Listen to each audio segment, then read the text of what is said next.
మీరేమి చూడవలసిన పని దయచేసి గొప్ప గొప్ప అది కాక గర్వం. నేను బాగా డబ్బున్నవాడిని, నేను బాగా చదువుకున్నవాడిని, నేను గొప్ప అందగాడిని, నేను పెద్ద సెలబ్రిటీని, నేను గొప్ప తెలివి గలవాడిని, నాకు గొప్ప పదవి ఉన్నది. ఇవి ఏవి ఎంతో కాలం నిలిచేవి కాదు. తిప్పిన తర్వాత ఇప్పుడు పంపు తిప్పాలి, నీళ్లు రావాలి కదా. ప్రారంభోత్సవం, పత్రికా విలేకరులంతా రెడీగా ఉన్నారు. సన్నాయి వాయిద్యం, వేద స్వచ్ఛి చెబుతున్నారు చెప్పేవాళ్ళు. తిప్పాడండి, చుక్క పడితే ఇప్పుడు పత్రికా విలేకరులంతా పంపు ఓపెన్ చేసిన మంత్రి గారు చుక్క కూడా పడని పంపు అని హెడ్డింగ్ పెట్టి మరి పేపర్లో వేస్తారు.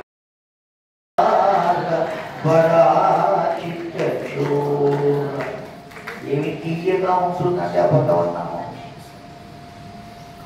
మనం చేసుకునే ఇంట్లో చేసుకునే తీపి పదార్థాలు ఏవేవైతే ఉన్నాయో, పాపం ఓ తల్లి 2 ప్యాకెట్లు ఇచ్చింది.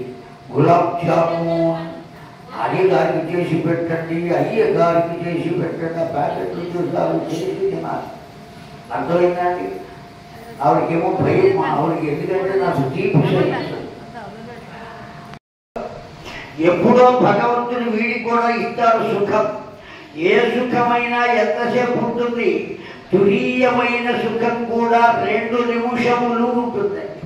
ఆ 2 నిమిషాలు అయిపోతే అప్పుడే అయిపోయిందా అనే దుఃఖం వస్తుంది. మళ్ళీ నాకు సుఖం రాలేదు అనే దుఃఖం, అప్పుడే అయిపోయిందా అనే దుఃఖం.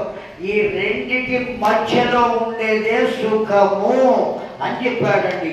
కానీ శాశ్వతంగా ఉండేది ఆనందము. అది ఎక్కడ ఉన్నదో తెలుసునా అండి? మన లోపలే ఉన్నది. ఎక్కడో బజార్లోకి వెళ్ళి ఓ 2 కిలోలు ఆనందం ఇవ్వవయ్యా అని తెచ్చుకునేది కాదు. లేదు, ఏ కొడుకు దగ్గర ఆనందం తెచ్చుకోలేం, భార్య దగ్గర తెచ్చుకోలేం, దేని వద్ద ఆనందాన్ని పొందలేం. ఒకే ఒక్కరి దగ్గర దొరుకుతుంది ఆనందం. ఎవరయ్యా అంటే సాక్షాత్తు పరబ్రహ్మము. ఆనందం కావాలి అంటే వాడి దగ్గరికి వెళ్ళాలండి. గోవింద గోపాల ప్రభు దయచూడ రామము దశరథ రామ.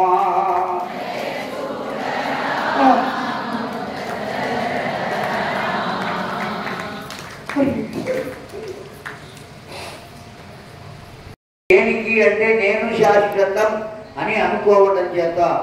ఎవ్వరూ శాశ్వతం కాదండి. నేను శాశ్వతం కాదు, మీరు శాశ్వతం కాదు. కానీ ఇక్కడ చెప్పబడే గ్రంథం శాశ్వతం. ఇంతకు ముందు కూడా చెప్పుకున్నారు, ఇప్పుడు చెప్పుకుంటా ఉన్నారు. తర్వాత ఏది గూగుల్ పే చేస్తా, లేదా ఫోన్ పే చేస్తా, పంపించేస్తా, ఆన్లైన్లో మీకు ఏం దిగులు లేదు, వెళ్ళండి, ఇంటికి వెళ్ళండి. అప్పుడు ఆశీర్వచనం అందుతుందా చెప్పండి? అందుదండి. వాడిని కుర్చీలో కూర్చోబెట్టాలి. చక్కగా తమలపాకులు తీసుకుని 2 పళ్ళు అయ్యే, 1 పండు పెట్టకూడదండి. ఇప్పుడు 2 పళ్ళే ఉండాలి. అంతేకాదు పెట్టాలి. ఒక చీర పెట్టక్కర్లా, ఓ జాకెట్ ముక్క, ఓ చుట్టూ ముక్క పెట్టువాడికి వింటున్నారా? విన్నారా? ఏం అర్థమవుతుందో చెప్పండి. చివరికి తెలిసిందా అండి? ఎప్పుడైతే వారు వెళ్ళిపోయారో, వేద పండితులంతా మాకు ఇచ్చేదేదో ఇవ్వమయ్యా, మేము వెళ్ళిపోతాం, డబ్బులు ఇచ్చేశారు. ఇప్పుడు అసలు ప్లంబర్ని పిలిచాడు. ఏమిరా, ఎందుకు నీళ్లు రావట్లేదురా? పైన బంద్ చేశానండి నేను, ఆ మాత్రం మీకు తెలీదా అన్నాడు. పైకి వెళ్ళి దాన్ని తిప్పాడు. ఆ కనెక్షన్ ఎప్పుడైతే అక్కడి నుంచి వచ్చిందో నీళ్ళు ఏమైనాయి? మన కనెక్షన్ కూడా పైవారితో ఉంటే అన్నీ వస్తాయి.